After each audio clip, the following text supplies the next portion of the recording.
bagaimana hasil ya pengalaman yang sudah Bapak Ibu lakukan di IAIN Cirebon selama 3 bulan terakhir ini itu betul-betul akan menggaranti ya, akan mempertanggungjawabkannya begitu ya sampai nanti Bapak Ibu purna tugas. Karena tidak ada sertifikasi kedua ya, kita cukup sertifikasi pertama ini. Jadi kalau sudah sertifikasi pertama nggak akan ada sertifikasi lagi.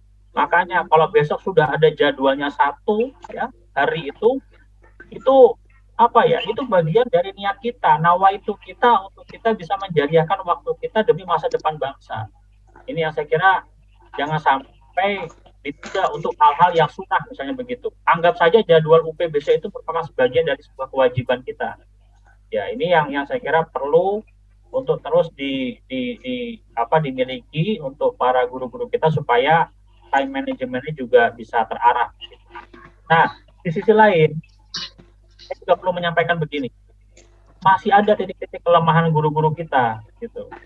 Ya, misalnya begini Pak, hampir 49% guru-guru kita di Kementerian Agama, baik madrasah, PAI maupun Bimas, Hindu, Buddha, Katolik dan juga Kristen, itu rata-rata yang non PNS ini belum sertifikasi.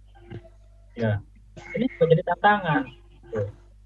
Kita mau memperbanyak kuota pun ternyata jumlah LPTK-nya masih sangat sedikit. Maka bersyukurlah ini IAIN Cirebon masih eksis ya, masih menjadi salah satu LPTK yang cukup senior itu untuk melaksanakan program sertifikasi guru. Maka saya kira tidak salah ini bagi para guru-guru untuk mengikuti kuliah PPG di IAIN Cirebon ya. Nah, kalau masih ada yang penasaran dengan IAIN Cirebon, kalau masih ada yang masih S1 atau D4, itu ketika lulus UP ya, ini saya doakan langsung nih bisa lulus UP nih kalau yang punya niat begini nih. Pak Fahmi, saya besok niat Pak kalau lulus UP selanjut S2 di IAIN Cirebon. Nah gitu, itu saya doakan langsung dua nanti. Amin, siap. Amin. UP nanti itu, Pak Musli catat itu Pak. Amin Pak. Karena siap. Ini juga apa ya, klik ya, IAIN Cirebon ini satu perguruan tinggi keagamaan Islam negeri yang diberikan mandat oleh Kementerian Agama untuk apa ya, istilahnya itu menjadi cyber university ya.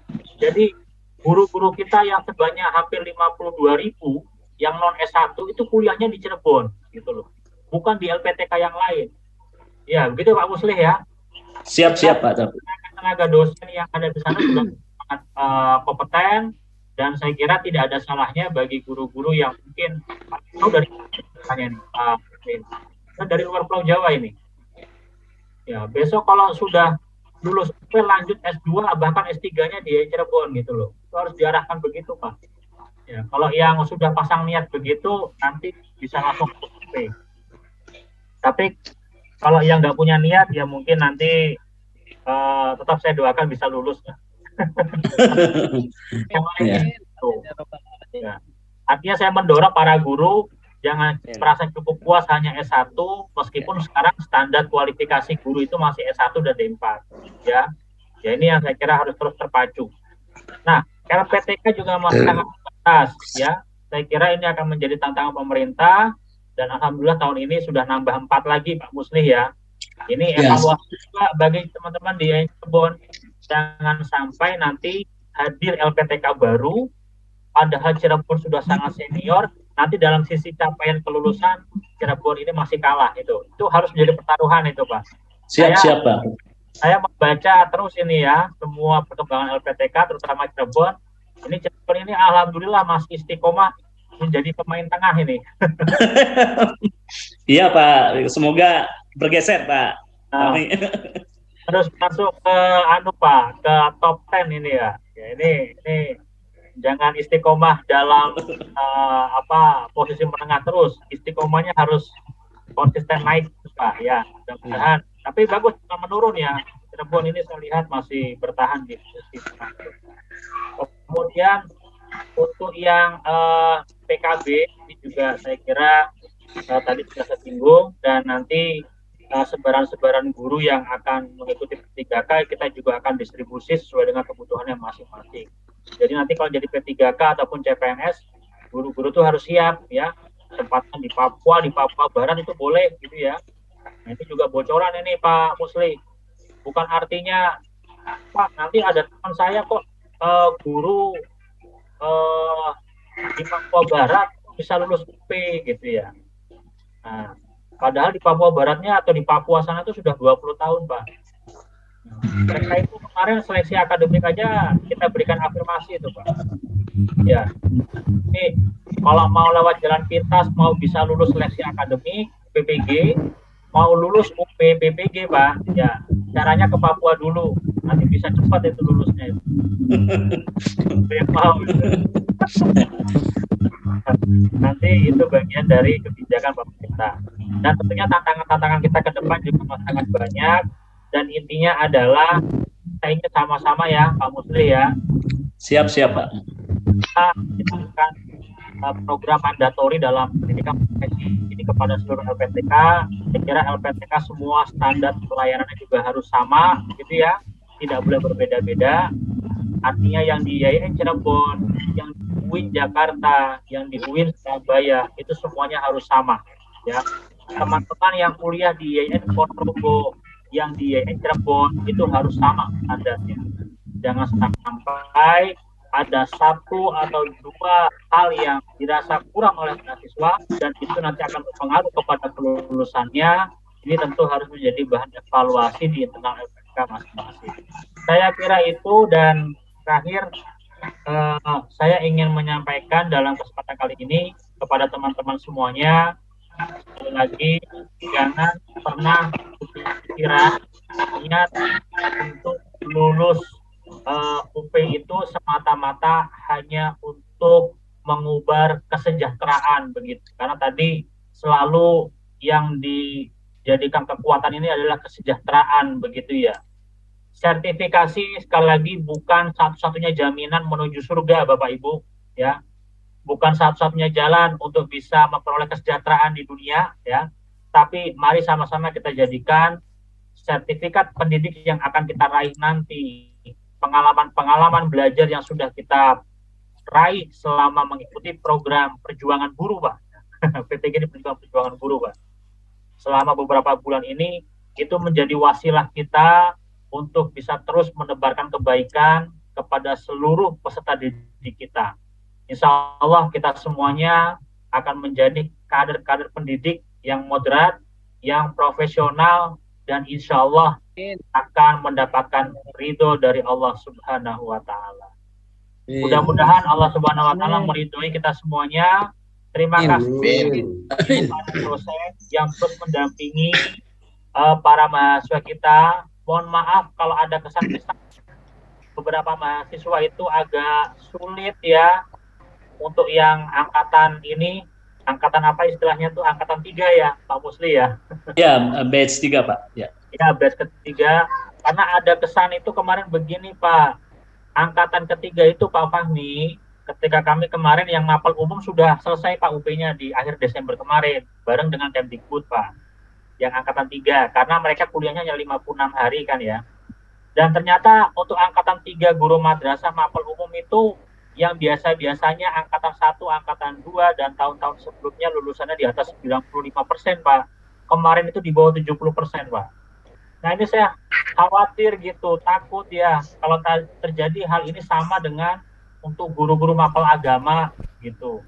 Mohon isu ini bisa dipatahkan Pak di IAIN Cirebon Pak, bahwa angkatan 3 itu adalah mahasiswa PPG yang memiliki semangat luar biasa, yang memiliki motivasi yang tidak kalah jauh dengan angkatan 1 dan juga angkatan 2 begitu. Karena kalau sampai motivasi dan semangat belajar ini yang menjadi titik lemah untuk kelulusan angkatan 3 tahun ini tentu akan menjadi apa istilahnya ya, mau tidak mau pemerintah akan melakukan evaluasi besar-besaran terhadap kebijakan ini nanti. Ya mungkin ini secara moral ya kita harus memilih guru-guru yang masih fresh graduate begitu. Padahal Kementerian Agama sudah sangat memberikan keleluasan yang sangat lebar, yang sangat luas. Guru-guru yang senior selama dia masih konsisten untuk ikut kuliah, meskipun ngantuk-ngantuk, meskipun masih kadang malas-malesan, bahkan masih ngaku gaptek gitu ya Pak Musli ya. Tapi Siap, siap. endingnya tetap bisa lulus Pak. Tidak usah khawatir ya, tidak usah khawatir. Bapak Ibu yang masih takut dengan ujian online, ya, mohon itu bisa dibuang jauh-jauh Pak. Ya, anggap saja ujian online itu besok sebagai pengalaman berharga sepanjang hidup Bapak Ibu nanti yang akan menjadi cerita tersendiri Siap. ya, bagi anak cucu Bapak Ibu semuanya. Senang ini saya Pak Suroto semangatnya. Amin, siapa? Amin, siap, Pak. Siap, Pak. Selalu siap, Pak. Siap, Pak. Ada di 18 siap. Siap. Ini kalau saya bocorin ini nanti 5 SKS nggak selesai ini. Jadi isi soal ini saya kira semuanya kita pelajari Pak ya. Siap, siap. Yang terkait dengan PMI, apa namanya, akhlak semuanya tidak jauh Pak dari ini Pak, karena kisi-kisinya masih sama, hanya kita menuangkan dan untuk soalnya itu yang kita review saja. Jadi kalau misalnya Bapak Ibu bisa mencermati kisi-kisi ini dengan baik, ya, saya kira Bapak Ibu sudah punya modal 70% nilai passing grade kelulusan akan Bapak Ibu miliki Pak. Ya. Ini yang saya kira tidak perlu khawatir, jangan terpikirkan oleh nilai, dan pastikan tidak ada jawaban yang tidak terjawab Pak ya. Mohon itu bisa dijawab gitu. Kalau ada yang betul-betul khawatir bermasalah, itu mohon bisa pendampingan dari adminnya. Ya, dibantu ya Pak Musli ya. Siap, siap.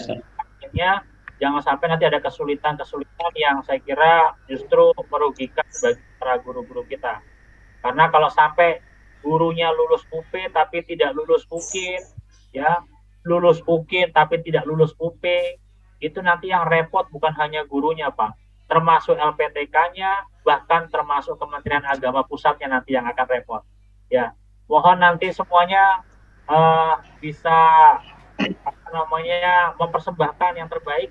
Kita fight ya, kita all out semuanya. Insya Allah siap semua Pak. Babak final sudah di depan mata ya, jangan terlalu obsesif juga ya, karena saya khawatir nanti Bapak Ibu bisa sepanang, bisa pusing itu ya. Anggap saja santai gitu ya. Bismillah, mudah-mudahan semuanya akan menjadi guru profesional yang tidak menjadi retaker kembali tapi langsung lulus tahun ini. Amin. Langsung pengukuhan. Amin. Ya Allah, amin ya Allah. Wassalamualaikum warahmatullahi wabarakatuh. Waalaikumsalam warahmatullahi wabarakatuh. Baik. Warahmatullahi wabarakatuh. Baik Bapak dan Ibu, pertama mari kita berikan aplaus terlebih dahulu kepada Pak Dr. Mustafa Fahmi. Dan alhamdulillah beliau hadir di tengah-tengah kesibukan beliau dalam agenda kedinasan, di tengah-tengah kita menyampaikan inspirasi, memotivasi kita agar menjadi guru profesional melalui jendela PPG yang nanti ujungnya adalah UP yang akan kita hadapi bersama. Pak Fahmi, perlu kami sampaikan bahwa dari 270 peserta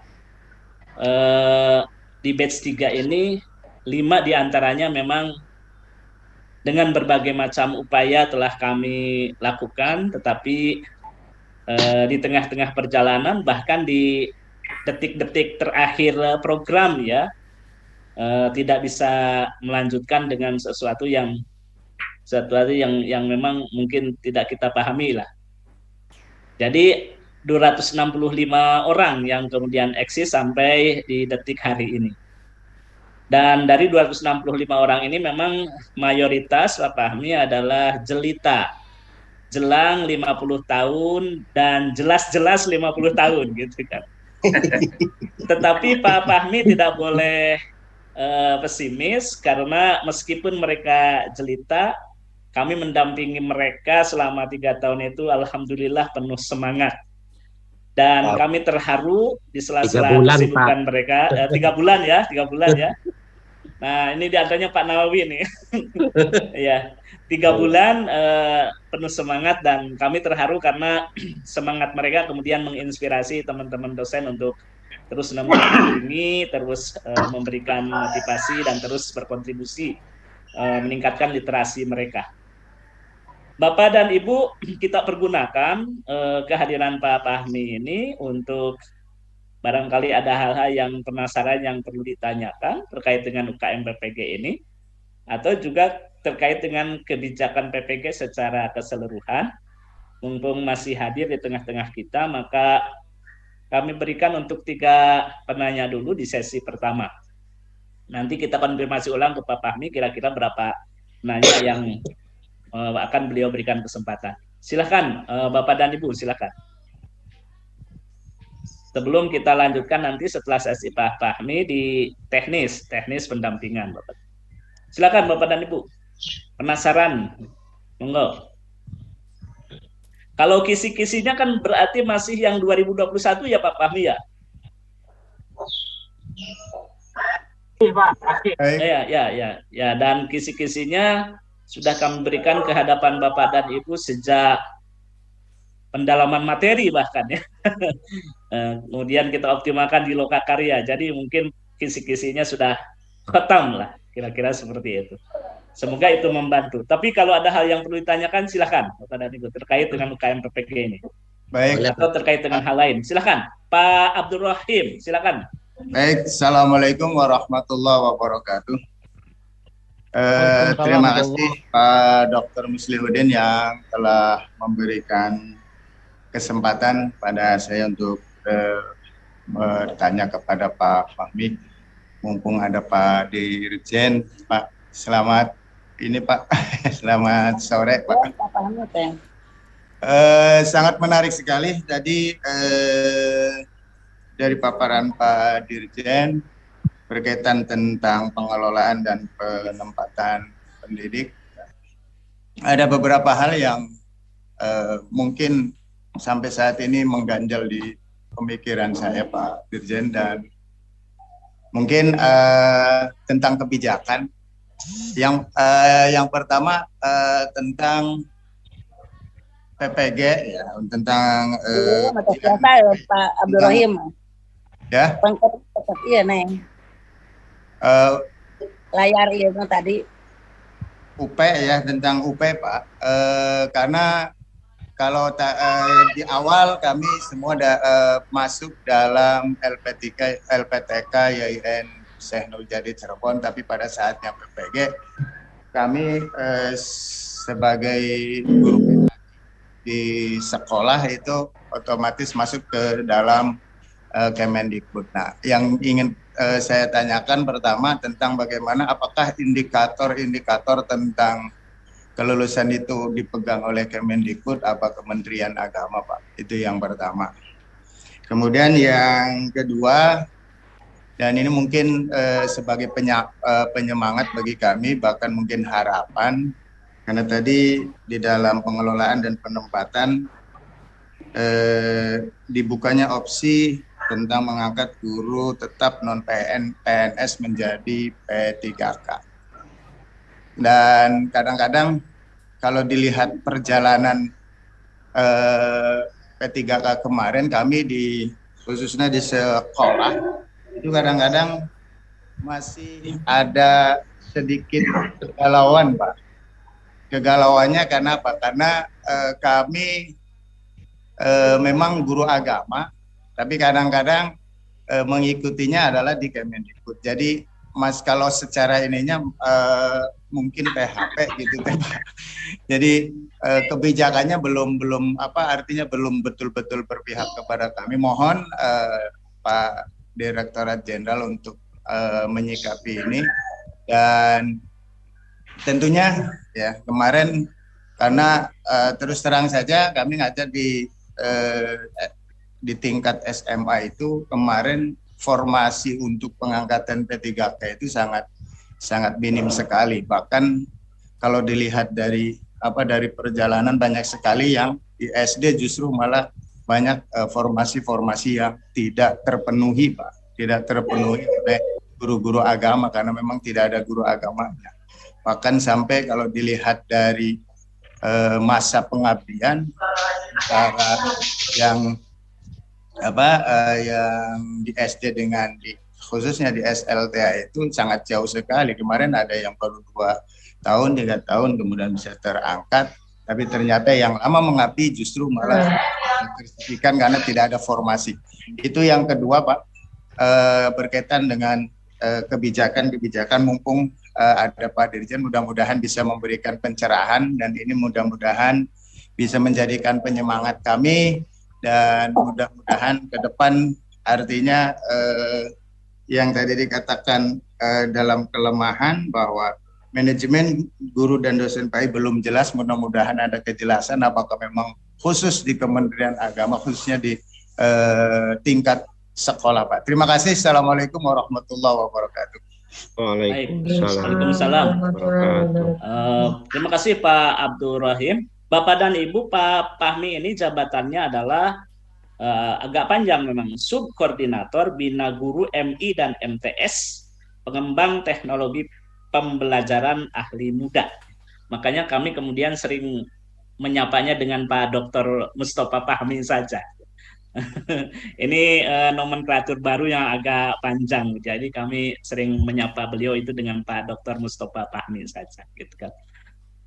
Mau langsung saja mungkin Pak Fahmi ya terkait dengan indikator kelulusan apakah dipegang Kemenag atau Kemendikbud. Yang kedua soal guru-guru PAI yang bapaknya banyak tetapi jadi anak tiri semua. Bapaknya kan Pemda juga gitu kan. Bapaknya di sekolah gitu kan. Dan Kementerian Agama. Silakan Pak Fahmi. Ya, baik, terima kasih Pak Abdul Rahim ya. Ini cukup mewakili teman-teman yang lain, saya kira Pak Musli, suara hatinya sudah dirangkum. Kalau kaitannya dengan curhatan perkuliahan PPG, kayaknya sudah 24 jam dicurhatkan kepada dosen dan guru pamong di Cirebon ini ya. Apalagi kepada Kaprodinya, kemudian kepada teman-teman admin, bukan begitu ya.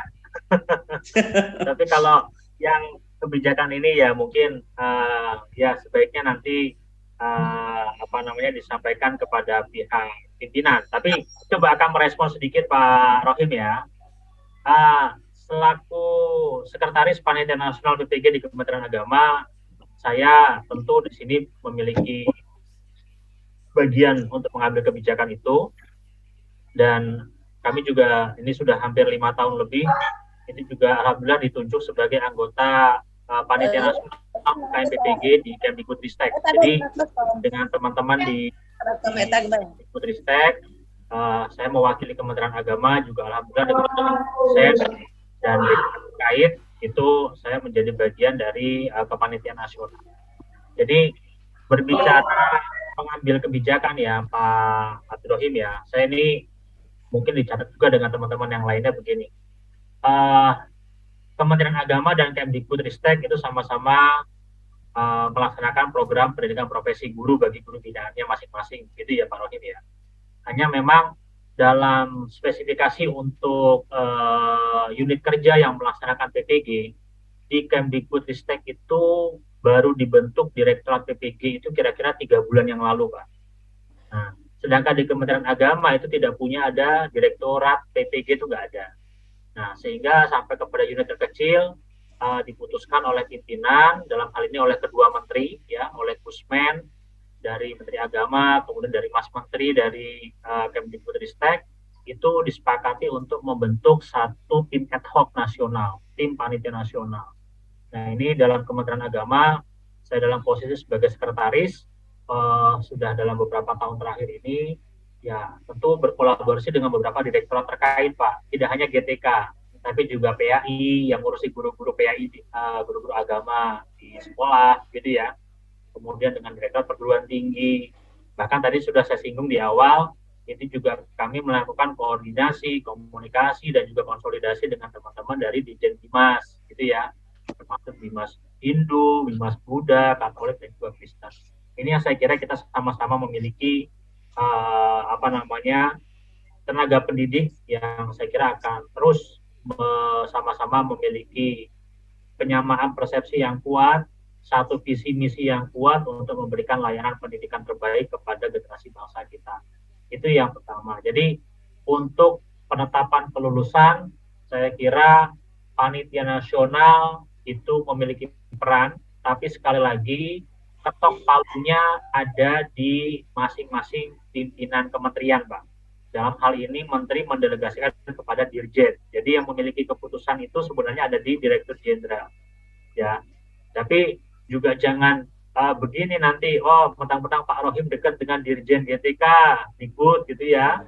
Nanti lewat bupati atau wali kota ini nanti kontak gitu ya, nggak bisa begitu, Pak. Nah ini yang saya kira kita harus fair, karena salah satu prinsip pelaksanaan UKM PPG itu adalah akuntabilitas. Jadi kita harus akuntabel dan profesional. Itu Pak ya, kita mengelolanya berdasarkan data yang real, kita sengaja tidak menyinggung Bapak Ibu yang mohon maaf sekali lagi Pak, khusus untuk guru-guru Kementerian Agama, gitu ya, guru-guru madrasah, guru-guru PAI di sekolah. Nah, kami tidak men-state ketika Bapak Ibu sudah lulus ujian, di situ langsung muncul nilai lulus dan tidak lulus. Dan saya khawatir kalau tidak lulus langsung pingsan, Pak. Ya, jadi bagi guru-guru yang mungkin ya masih di bawah passing grade, kok ternyata bisa lulus, maka sadari sesadar-sadarnya, pahami sepaham-pahamnya Bapak Ibu, mohon bisa di istilah fikihnya itu apa ya, usul fikihnya.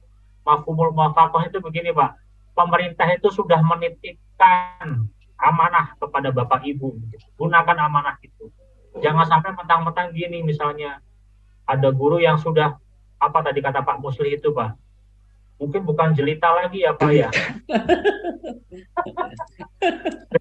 sudah mau 1-2 tahun lagi mau purna tugas gitu ya Pak Rohim ya, kok tiba-tiba kok bisa lulus begitu Pak, maka ada titipan di situ Pak ya, karena kami memberikan istilahnya, Kementerian Agama ini kan kita memahami agama secara moral Pak ya, guru-guru itu kan luar biasa pengabdiannya Pak, jangan diminta untuk dihargai Pak. Saya alhamdulillah dalam posisi ini sudah hampir 11 tahun saya ngurusi guru madrasah Pak di Kementerian Agama. Ya, sebelumnya saya di Kanwil DKI ngurusi siswa dan kurikulum, tapi di pusat ini alhamdulillah saya istiqomah ngurusi guru-guru Pak. Jadi saya tahu sebenarnya keinginan guru itu di mana begitu. Tidak usah minta diperhatikan, kita alhamdulillah sudah tahu Pak. Mereka itu harus diapresiasi. Ya, jadi guru itu adalah sebuah profesi yang saya kira sudah sangat berat bebannya Pak. Maka itulah jangan dibebani. Maka saya punya prinsip sebenarnya, guru itu jangan dibebani, tapi diafirmasi. Nah begitu Pak. Ya, tapi juga mohon nanti Bapak Ibu ya, bagi yang sudah lulus ya jangan lupa mendoakan kami Pak. Doakan itu Gusmen ya, doakan Pak Dirjen, para pimpinan yang ada di Kementerian Agama. Doakan para pendahulu-pendahulu yang membangun Kementerian Agama Pak, supaya anak dan keturunannya adalah mendapatkan keberkahan. Amin. Amin. Amin. Doanya selalu Pak mengalir Pak, insya Allah. Amin. Amin.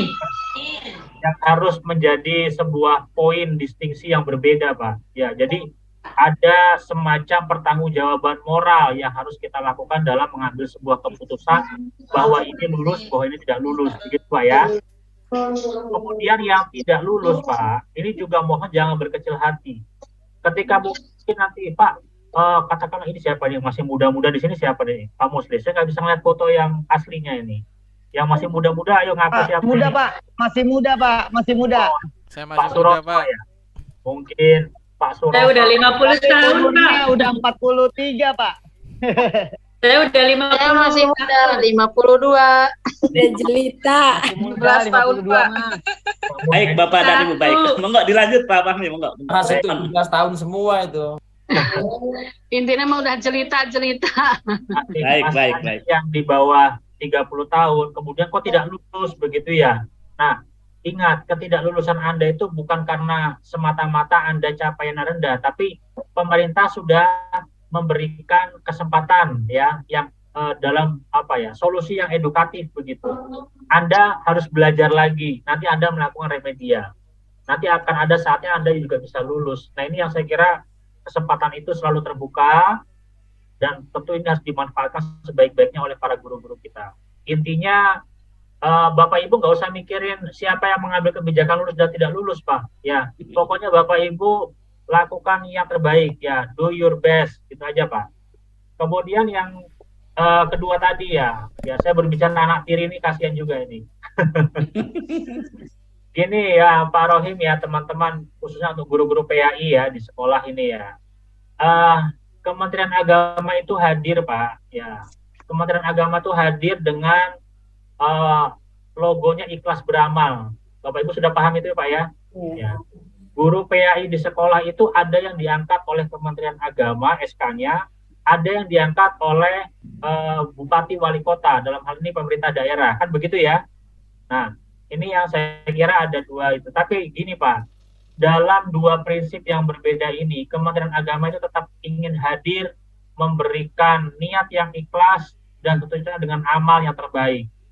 Ya, Kementerian Agama itu sangat meyakini bahwa tangan di atas itu lebih baik daripada tangan di bawah. Memberi itu lebih baik daripada menerima, Pak. Ya, maka guru-guru yang diangkat oleh Pemda pun, guru-guru yang ada di sekolah, gitu Pak, yang ngajar agama, itu yang nanggung tunjangan profesinya, yang bayar tunjangan profesinya kan Kementerian Agama, Pak. Sekarang saya tanya dengan teman-teman, ada tidak guru madrasah, ya, ngajarnya di madrasah, Pemda mau bayar tunjangan profesinya ke Kementerian Agama? Nggak ada. Nah, itulah. Nggak ada, Pak. Nggak ada. Tidak ada, Pak. Saya kira prinsip itu yang mohon nanti Bapak Ibu, ya, lagi-lagi inilah bagian dari rasa syukur kita berada di dalam satu Kementerian Agama yang saya kira Kementerian Agama ini kementerian yang kementerian yang sangat besar gitu Pak. Banyak SDM-nya, ya, jumlahnya itu terbanyak dunia akhirat Pak. Bukan hanya di dunia gitu ya. Jumlah PNS-nya saya hampir 235.000 ya. Banyak amalnya Pak. Nah, gitu. Jadi kalau nanti ada hal-hal yang masih kurang, ya itu bagian dari investasi kita di akhirat nanti, Pak, ya. Betul. Tapi insya Allah komitmen kami besok Bapak Ibu kalau lulus PPG tahun ini, gitu Pak ya, nanti mulai tahun 2024 per bulan Januari Bapak Ibu akan bayar tunjangan profesinya tanpa harus terhutang. Ini mohon doanya. Mudah-mudahan. Amin ya Allah. Amin. Amin ya Allah. Amin ya Allah. Dan mohon juga Bapak Ibu bisa berdoakan yang terbaik untuk kami di Kementerian Agama Pusat. Mudah-mudahan terus bisa istiqomah menghadirkan seluruh layanan yang terbaik bagi para guru kita. Saya kira itu ya. Amin. Ya. Amin ya Allah. Amin. Assalamualaikum warahmatullahi wabarakatuh. Waalaikumsalam warahmatullahi wabarakatuh. Baik, terima kasih Pak Fahmi. Bapak dan Ibu, informasi yang disampaikan oleh Pak Fahmi saya kira cukup. Dan kita doakan semoga pimpinan Kementerian Agama termasuk di dalamnya Pak Fahmi dari mulai pimpinan puncak sampai pimpinan level di tingkat teknis diberikan kesehatan, diberikan panjang umur, amin ya Allah, diberikan keberkahan oleh Allah Subhanahu. Amin ya Allah, amin. Terima kasih Pak Fahmi yang sudah hadir pada sore hari ini. Kali ada agenda lain, monggo Pak Fahmi.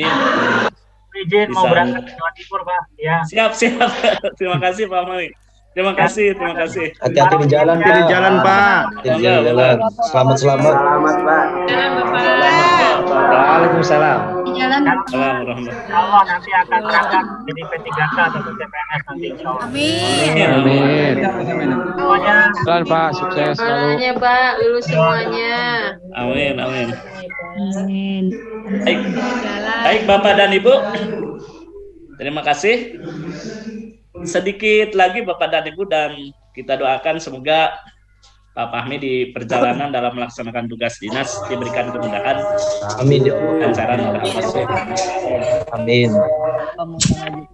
Bapak dan Ibu yang saya hormati, mohon kerjasamanya beri kami panitia sekitar 30 menit atau 15 menit lah 15 menit untuk menyampaikan bagaimana teknis pendampingan bedah kisi-kisi ini. Oleh sebab itu, supaya efektif, supaya efisien waktunya, mohon kerjasama Bapak dan Ibu untuk memutkan seluruh mic-nya. Bapak dan Ibu yang saya hormati, bedah kisi-kisi yang akan kita laksanakan nanti akan didampingi oleh dosen pendamping bedah kisi-kisi. Ya. Dosen pendamping bedah kisi-kisi itu setiap kelompok ada dua orang dosen pendamping. Yang pertama dosen yang terkait dengan materi pedagogi, dan yang kedua dosen yang terkait dengan materi PAI. Teknis dan pelaksanaan bedah kisi-kisi, Bapak dan Ibu, dijadwal secara sistematis. Sebab nanti bedah kisi-kisi ini juga akan berbarengan kegiatannya dengan tryout. Kita maklumi bersama bahwa tryout itu dilaksanakan tanggal 21 sampai tanggal 26. Jadi di samping bedah kisi-kisi, pada saat yang sama, Bapak dan Ibu juga melaksanakan tryout. Kalau bedah kisi-kisi itu sifatnya adalah bisa penugasan atau video conference melalui Google Meet ya, bersama dosen dan peserta kelompoknya masing-masing. Kalau tryout nanti akan dilaksanakan melalui LMS serta dilaksanakan melalui platform exam browser. Oleh sebab itu nanti juga ada kegiatan instalasi dan pengenalan exam browser untuk tryout. Yang ketiga, Bapak dan Ibu, tadi sudah disampaikan oleh Pak Fahmi bahwa kisi-kisi untuk UKM PPG itu sama. Yang dipergunakan adalah kisi-kisi yang sudah di-share di tangan Bapak dan Ibu, yaitu kisi-kisi tahun 2021. Ada sekitar 120 butir indikator esensial dari setiap kisi-kisi mapel itu. Dan itu yang akan menjadi bedah kisi-kisi kita. Yang ketiga, yang keempat, Bapak dan Ibu, bedah kisi-kisi ini pendekatannya andragogi. Boleh jadi mungkin Bapak dan Ibu nanti dosen-dosen terkait di kelompoknya masing-masing akan memberikan tugas untuk menganalisis materi substantif dari indikator soal. Misalnya seperti ini Bapak dan Ibu. Saya ingin menyampaikan terlebih dahulu kelompoknya ya. Mohon izin sekali mohon kerjasamanya Bapak dan Ibu. Kelompoknya tadi sudah saya sampaikan dan sudah saya share. Tadi ada yang menanyakan kalau kelompok diisi dengan apa. Nah ini kelompoknya. Kelompok A, kelompok B, kelompok C, kelompok D, E, F, dan G. G itu fikih, F itu kurdis, E akidah, kelompok A sampai kelompok D itu mapel PAI, Bapak dan Ibu. Kemudian juga di dokumen yang saya share di grup Bapak dan Ibu itu, sudah ada nama dosen pendamping pedagogis serta dosen pendamping materi PAI. Nanti dosen ini dalam 6 hari ke depan atau 7-8 hari ke depan ya akan bersama-sama hadir, tetapi silahkan disepakati untuk Google Meet-nya kira-kira jam berapa. Jadi Google Meet-nya itu dilaksanakan 2 kali. Pertama Google Meet penugasan, yang kedua Google Meet penyerahan substansi materi, lalu kemudian ditindaklanjuti dengan simulasi soal. Seperti itu. Jadi 2 kali. Nanti yang 2 kali ini apakah misalnya pagi, lalu kemudian yang keduanya sore, silahkan disepakati. Dan dosen ini hadir pada setiap video conference. Lalu kemudian bagaimana teknis bedah kisi-kisinya? Teknis bedah kisi-kisinya Bapak dan Ibu sebagai contoh seperti juga disampaikan di LPTK yang lain. Kita contohkan misalnya materi Al-Quran hadis ya. Materi Al-Quran hadis. Materi Al-Quran hadis, kemudian dicontoh saja. Nah, ini kisi-kisi materi Al-Quran hadis Bapak dan Ibu. Jadi setiap hari bedas kisi-kisinya adalah 15 butir. 15 butir. Jadi sampai nomor 15 untuk hari pertama. Apakah hari pertama itu bisa dimulai hari ini? Ya terserah Bapak dan Ibu. Fokusnya kepada indikator esensial yang ini Bapak dan Ibu. Disajikan deskripsi beberapa pengertian ulumul Quran menurut para pakar. Maka kemudian materi esensialnya adalah pengertian ulumul Quran menurut para pakar. Nah, ini tentu ada di modul Bapak dan Ibu, di modul Al-Quran hadis. Jadi ketika nanti dosen itu mengarahkan pengertian ulumul Quran menurut para pakar, ya, ada sekelompok mahasiswa yang mengkaji, mengkoleksi, mengkompilasi pengertian-pengertian ulumul Quran menurut para pakar dari modul. Atau bisa juga dari sumber yang lain. Nah, lalu kemudian nanti mahasiswa dapat menyimpulkan pengertian ulumul Quran yang paling lengkap dan dari definisi yang ada. Nanti ini dikembangkan dalam simulasi soal di bawah bimbingan dosen. Atau dosen menyajikan satu soal yang sudah ada. Ya, seperti itu. Jadi kalau misalnya di dalam kelompok A itu ada sekitar 30 orang, umpamanya ya, karena kelompok A itu kan berarti ada tip 18, 19, sama 20. Dan setiap kelompoknya itu rata-rata 11 sampai 12, berarti kan ada 33 orang. Maka teknisnya adalah 15 dibagi 33, sehingga masing-masing indikator esensial itu dikompilasi substansi materinya oleh 3 orang. Lalu kemudian pada pertemuan berikutnya dipresentasikan, disajikan, dan diakhiri dengan simulasi soal. Kira-kira seperti itu. Jadi misalnya ini ada indikator yang ke-15, disajikan contoh satu teks hadis secara utuh, mahasiswa dapat mengidentifikasi tentang struktur hadis yang terdiri dari atas sanad, matan, dan mukharrij atau rawi. Berarti indikator esensialnya adalah unsur hadis, pengertian sanad, matan, dan rawi, serta apa yang disebut dengan sanad dari hadis itu bagian mana, matan itu bagian mana, dan rawi itu bagian mana. Itu materi esensialnya. Dan ini bisa diambil dari apa? Dari modul atau dari sumber lain. Lalu dikompilasi oleh kelompok tadi. Lalu kemudian pada pertemuan berikutnya dipresentasikan, dikompilasi semuanya, gitu kan? Jadi kalau misalnya ada 15 kelompok karena 15 butir dalam satu hari, berarti dalam satu hari terkompilasi 15 jenis materi esensial yang merajuk kepada indikator esensial. Nah, nanti kemudian akan disimulasikan model-model soalnya atau diberikan contoh model-model soal. Kira-kira seperti itu. Nanti Bapak dan Ibu, karena tentu kita sebagai guru pendekatannya andagogi, pendekatannya adalah penugasan.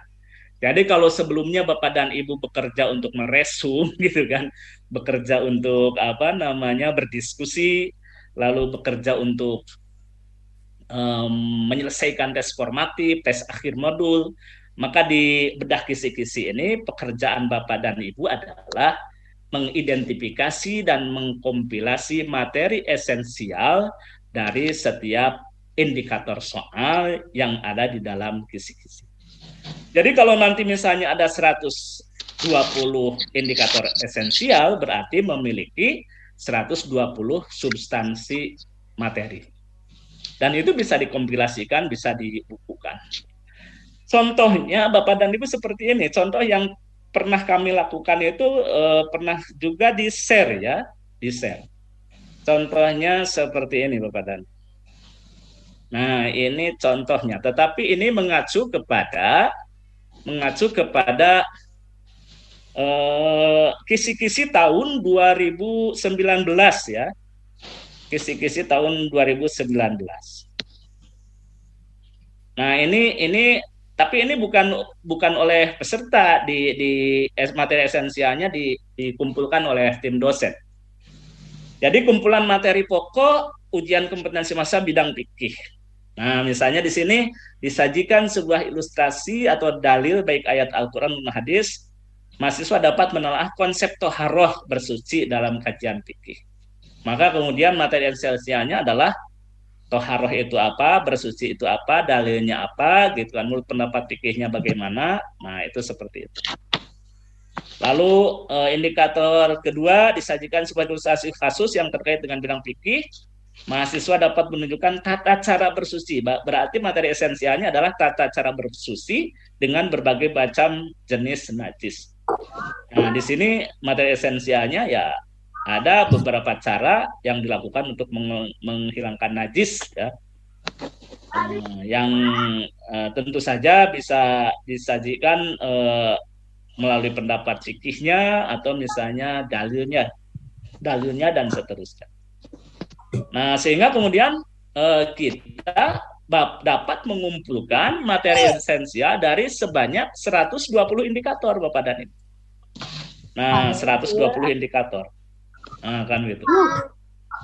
120. Nah, kalau sudah tahu materi esensial itu, nanti dosen kemudian akan membuat arah soalnya seperti apa atau menyajikan dari contoh soal yang sudah ada untuk disampaikan kepada Bapak dan Ibu. Karena pada prinsipnya soal bentuk apapun kuncinya terletak pada penguasaan materi.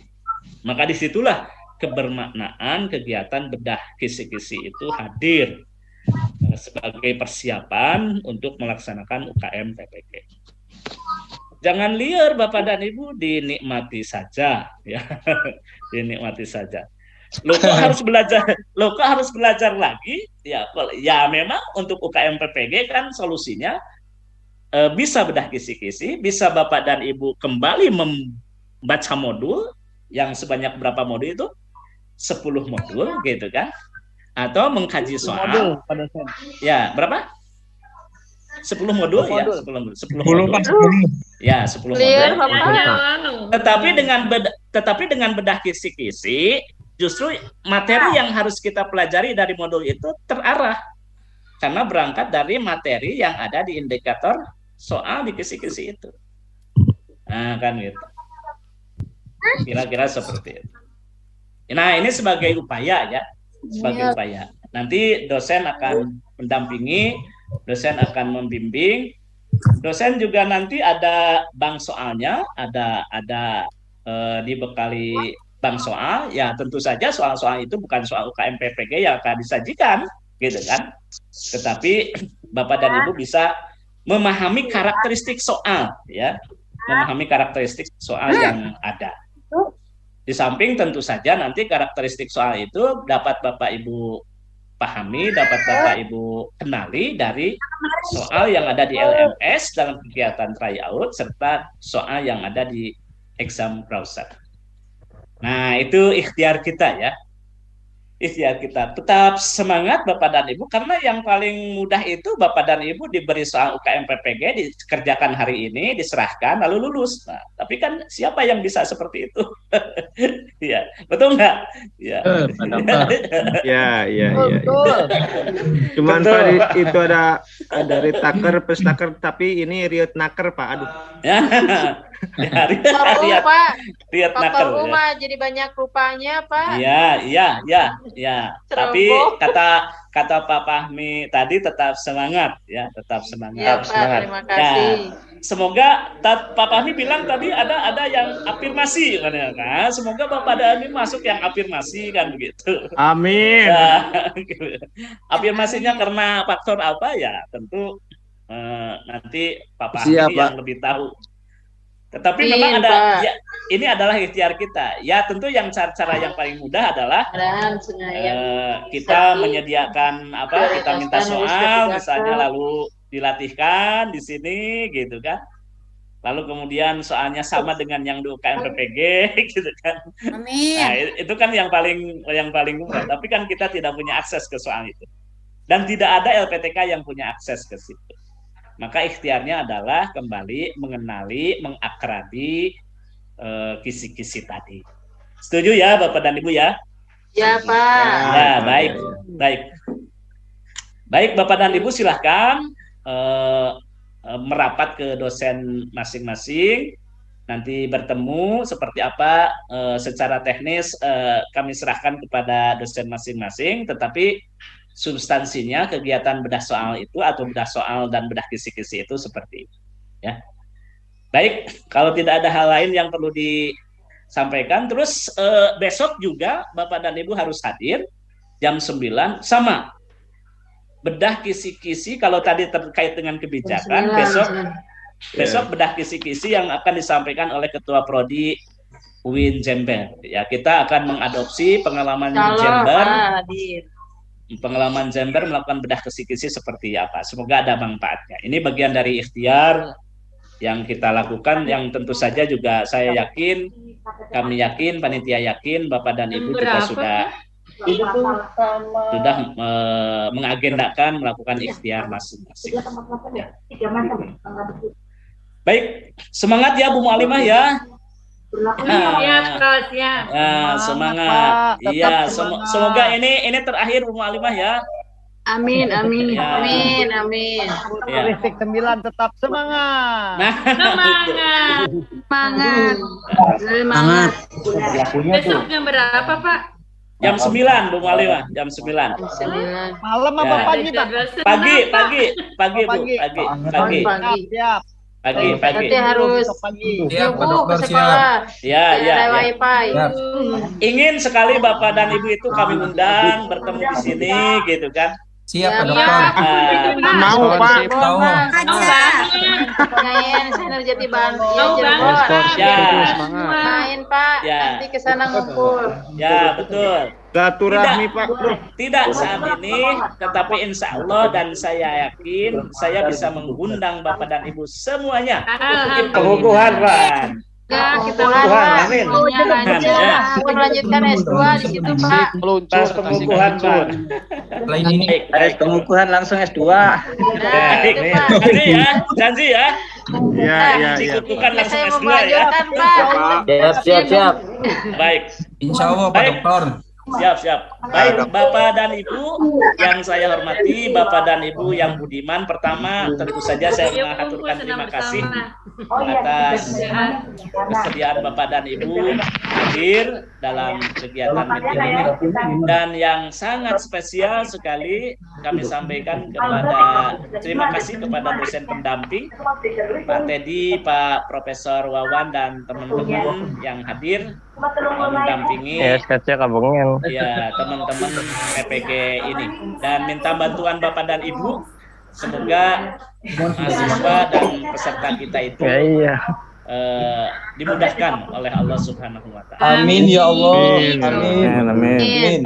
Baik Bapak dan Ibu, kita akhiri bersama kegiatan koordinasi bedah kisi-kisi pada sore hari ini dengan bersama-sama membaca hamdalah. Alhamdulillah. Hasil minkum. Assalamualaikum warahmatullahi wabarakatuh. Waalaikumsalam warahmatullahi wabarakatuh. Pak Mutan Haji sehat. Sip, sehat. Ya, baik. Terima kasih. Mohon izin live ya. Mohon izin. Pak, semoga